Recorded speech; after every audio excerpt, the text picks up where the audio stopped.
Hi viewers, welcome to our channel. ప్రస్తుతం మనతో పాటు ప్రముఖ పొలిటికల్ అనలిస్ట్ నిమ్మంది రామారావు గారు ఉన్నారు. వారితో ఒకసారి మాట్లాడదాం. సార్ నమస్కారం. నమస్తే బాబు.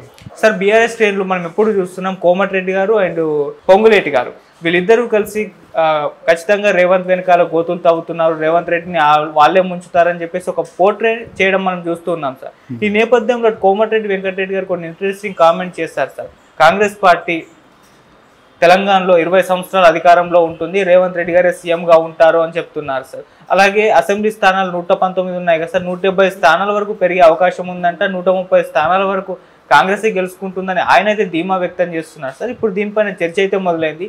20 సంవత్సరాలు కాంగ్రెస్ నిజంగా అధికారంలోకి ఉంటుందా, మరి 119 నుంచి 170 స్థానాలు అసెంబ్లీ స్థానాలు ఎలా పెంచుతారు, ఎలా పెరుగుతాయని చెప్పేసి మరి మీరు దీనిపైన మీ విశ్లేషణ ఏంటి సార్? అసలు యాక్చువల్గా ఇప్పుడు తెలంగాణలో కాంగ్రెస్ పార్టీ ప్రమాదంలో పడింది. ఇప్పుడు మాట్లాడుకోవాల్సిన మాటలు కాదు. ఇకపోయినట్టయితే కుర్చీలో కూర్చున్న ప్రతి ఒక్కడు 30 సంవత్సరాలు నేనే అనుకుంటాడు. అలాగే అనుకున్నాడు కేసీఆర్, అలాగే అనుకున్నాడు జగన్మోహన్ రెడ్డి. అనుకోవడంలో తప్పు లేదు. ఎవరు కూర్చున్నా ఇప్పుడు వీళ్ళు కూటమి అనుకోకుండా ఎందుకు ఉండాలి? వాళ్ళు అనుకోవచ్చు మరో 20 సంవత్సరాలు తిరుగులేదు అనుకోవచ్చు. ఆ 20 సంవత్సరాలు ఎలా 20 సంవత్సరాలు గడవాలంటే 5 సంవత్సరాలు 5 సంవత్సరాలు 5 సంవత్సరాలు మొత్తం 4 టర్ముల మాట. అంటే ఒక ఆల్మోస్ట్ సగం జీవితం అయిపోతుంది ఏ వ్యక్తికైనా 20 సంవత్సరాలు అనేసరికి. అది చాలా పెద్ద టాస్క్. అది అసలు ఇప్పుడు ఉన్నది పార్టీ ఉంటుందా ఊడుతుందా, లేకపోతే ఈ పదవి ఉంటుందా ఊడుతుందా, మనం చేసిన వాగ్దానాలు ఏమిటి, మనం నెరవేరుస్తున్నవి ఏమిటి, ఎక్కడ ప్రజలు మనల్ని వేలెత్తి చూపిస్తున్నారు, ఎక్కడ అపోజిషన్ వర్గాలు మనల్ని వేలెత్తి చూపిస్తున్నారు, వాళ్ళకి సమాధానం చెప్పే స్థితిలో వీళ్ళందరూ కలిసి కృషి చేస్తే కాంగ్రెస్ నాయకులు నిలబడే అవకాశం ఉంది. ఈరోజు రేవంత్ రెడ్డి సమర్థుడు కాబట్టి నోటితో సమాధానం చెప్తాడు. పరిపాలనలో నోటితో సమాధానం చెప్పడం కాదు. ఆ నెలవగానే ఆ 3000 సమాధానం చెప్తాయి.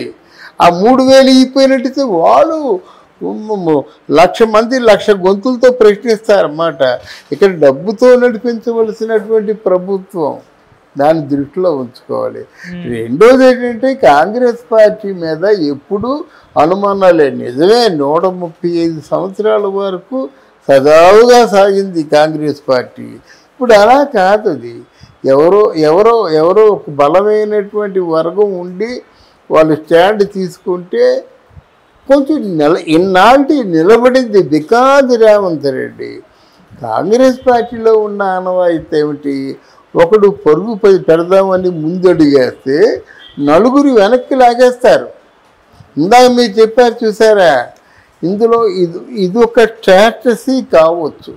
ఏంటంటే కోమటిరెడ్డి వెంకటరెడ్డి, మిగతా వాళ్ళు ఉన్నారు చూసారా, బట్టి విక్రమార్క, వీళ్ళందరూ కూడా అలవి కాని మాటలతో అంత మాటలు అనవలసిన అవసరం లేదు. కొంచెం విగరస్గా అగ్రెసివ్గా మాట్లాడి వాళ్ళ గొయ్యి వాళ్ళే తవ్వుకునే ప్రయత్నాలు కూడా చేస్తారు. దాన్ని పడకూడదు అన్నమాట, కంట్రోల్లో ఉంచాలి పార్టీని. ఇప్పుడు పార్టీ అలాగే ఉంది. ఒక పక్క జనాన్ని సమాధానం చెప్తాడా, ఒక పక్క బీఆర్ఎస్ని లెక్క చేయవలసిన అవసరం లేదు, మరో పక్క బీజేపీ ఉంది. నెక్స్ట్ నీకు పోటీ ఎవరైనా వస్తారంటే బీజేపీ. బీఆర్ఎస్ పోయింది, ఎప్పుడో పోయింది. ఎందుకంటే ఆ ఇంటి గొడవే, ఇంకెవరు ప్రజలు పాప అందరూ కూడా ప్రజలు మెచ్చుకున్నారు. కానీ ఆ హరీష్ రావు, ఆ కవిత, ఆ సంతోష్, ఆ కేటీఆర్, ఆ కేసీఆర్ను వాళ్ళు ఎంత అవినీతి పాల్పడ్డారో అంత అవినీతిలో ఏదో దాచుకోగా ఏదైనా మిగిలింది ప్రభుత్వం స్వాధీనం చేసుకుంటుంది. మళ్ళీ వాళ్ళు వచ్చే అవకాశాలు తక్కువ. కానీ బీజేపీతో పోటీ పడాలి. బీజేపీ అంటే కేంద్రం మద్దతు ఉంది, అర్థమైందా? ఒక బలమైన మద్దతుతో ఉన్న పార్టీతో పోటీ పడాలంటే మీరు సంపద సృష్టించాలి. మీ సంపద ఇప్పుడు సృష్టించడానికి అవకాశాలు లేవు, కనబడటం లేదు.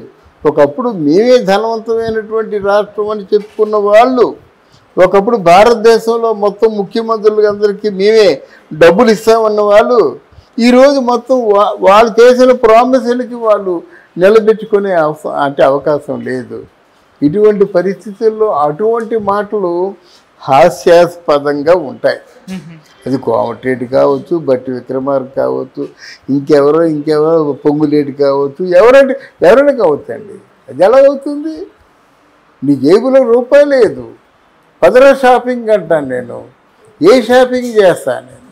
ఎలా చేస్తాను? నాకు అప్పిచ్చేవాడు ఒకడు ఉన్నాడు అనుకుంటాను, వాడు అప్పు ఇవ్వడు నాకు. అప్పుడు నీకు ఏ షాపింగ్ చేస్తాను? అలా ఉంటుంది పరిస్థితి. ఇప్పుడు రేవంత్ రెడ్డి అప్పుల కోసం చాలా తీవ్రమైనటువంటి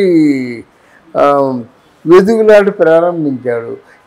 ఎక్కడి నుంచి ఏమాత్రం కనీసం 1000 కోట్లైనా అప్పు జరుగుతుందా, 500 కోట్లైనా అప్పు జరుగుతుందా అని అప్పులు పెంచడం కోసం వీళ్ళు ఆలోచిస్తున్నారు. అక్కడ కేంద్ర ప్రభుత్వం నుంచి వీళ్ళకి నిధులు రావు. ఎందుకంటే ప్రత్యర్థులు కదా. అంతకుముందు అంటే రాజకీయాలు బాగున్నప్పుడు ప్రత్యర్థులైనా వాళ్ళైనా తమ వాళ్ళైనా అందరికీ సమదృష్టితో నిధులు ఇచ్చేవారు. ఇప్పుడు అలా కాదు, మర్చిపోండి. మీరు ప్రత్యర్థులైతే మీరు అడగొద్దు. అది కూడా కాంగ్రెస్ పార్టీ మొదలుపెట్టింది. ఆ ఇందిరాగాంధీ గారే. కాంగ్రెస్ పార్టీ వాళ్ళకి మాత్రమే నిధులు, కాంగ్రెస్ పార్టీ వాళ్ళకి మాత్రమే ప్రాజెక్టులు. అది వీళ్ళు కూడా మొదలుపెట్టారు. అర్థమైందా? మరి నిధులు వచ్చి మార్గం ఎక్కడి నుంచి? ఇక్కడ ఉన్నటువంటి ఆ భూముల్ని అమ్ముకోవడం. అదే కేసీఆర్ చేశాడు. కేసీఆర్ ఏంటంటే పబ్లిక్గా చేయకుండా లోపాయకారంగా చేశాడు. మరి వాళ్ళిద్దరి మధ్య ఎట్లాంటి అండర్స్టాండింగ్ ఉందో భగవంతుడికి తెలియాలి. వీళ్ళెవరో అది ఎంక్వైరీ చేసి పట్టుకుంటుంది కానీ మనం మాట్లాడడానికి మనకి అర్హత లేదు. ఇప్పుడు మరి రేవంత్ రెడ్డి చేసేది కూడా అదే కదా. ధరణిని మళ్ళీ లేఅవుట్లు వేస్తున్నాడు, వేసి అమ్ముతున్నాడు. అది ప్రభుత్వ ఖజానాగా మార్చుకుంటున్నాడు. ఆయన చేసిందే ఈయన చేస్తున్నాడు. ఆయన రహస్యంగా చేసుకున్నాడు, ఈయన పబ్లిక్గా చేస్తున్నాడు. అది కాదు కదా. సంపదని సృష్టించాలి, పరిశ్రమల్ని తెచ్చుకొని ఏర్పాటు చేయాలి. తర్వాత పార్టీలో కంట్రోల్ ఉండాలి. తర్వాత ఏంటంటే పార్టీలో ఇప్పుడు వీళ్ళందరూ తిమింగిలాలు, వాళ్ళందరినీ కూడా సమాధానపరచాలి. ఇవన్నీ చూసుకునేసరికి if it is not Revanth Reddy nobody can maintain. Okay, చెప్పగలను నేను. అది రేవంత్ రెడ్డి కాకపోతే ఇంకోటి మెయింటైన్ చేయలేడు. అది కనుక మళ్ళీ ఏదో ఆ నిధులు వచ్చినట్టయితే పార్టీ సస్టైన్ అవుతుంది. మీరెవరు 20 సంవత్సరాలు ఉంటుందని చెప్పడానికి ఇప్పుడే కింద మీద పడి పల్టీలు కొట్టుకుంటున్నారే మీరు. 20 సంవత్సరాలకు వారంటీ ఇస్తారా? ఇస్తే మాత్రం జరుగుతుందా? జరగకపోతే మీరు నలుగురిలో అభాస్పాలు అయిపోరా? కనుక ఇవన్నీ కలలు. 175 స్థానాలు పెంపు ఇవన్నీ లేవండి. 170 స్థానాలు అంటే మళ్ళీ ఇప్పుడు ఇంత రాష్ట్రం అంటే ఇన్ని జిల్లాలు చేశారండి.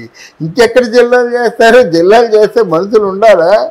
మనకేటి గ్రామాలు, తాలూకాలు, జిల్లాలు.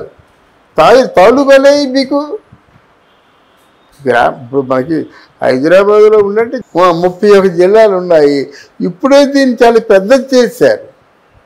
చేసినప్పుడు మళ్ళీ ఇంకెంత పెద్ద